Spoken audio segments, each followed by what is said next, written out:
In the period around the 70s, it seemed that ideas and concerns were presenting themselves as notions, and those notions seemed to me to be pictures of something.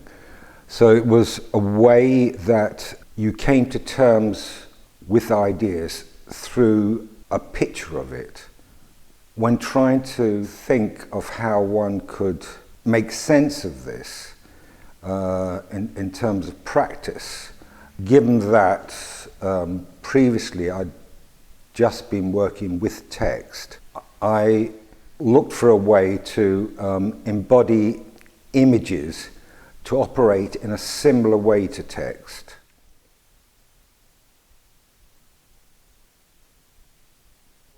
Images are read in a variety of different ways, and I like the idea that I produce an image that can be considered in different ways by different viewers.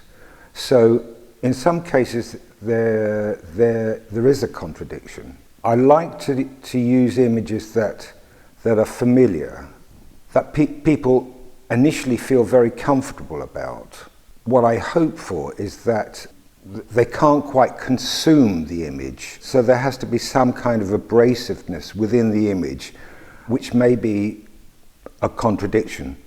So that it means they will look again, and they will ask themselves the question of, what in fact is this picturing, other than their initial conception of it. The drawings that I was producing in the late 70s in some way were a beginning of trying to manipulate written language and text without illustrating the text. I wanted people to be able to pick up on something that was visually familiar. Depending on how you portray a fish, it can look dead or it can look alive, but it's the same fish. It's a question of how the viewer perceives it. The picture Whispers is a two-paneled work which deals with a kind of time lapse.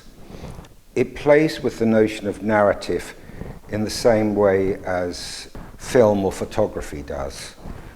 And it seemed to me to be an appropriate work alongside the other artists in this exhibition. The concerns in it, and in a lot of the recent work, is that it gives some kind of indication of something happening which is not that apparent. There are clues and innuendos in the works which the viewer can work with. So it allows them to picture their own concerns.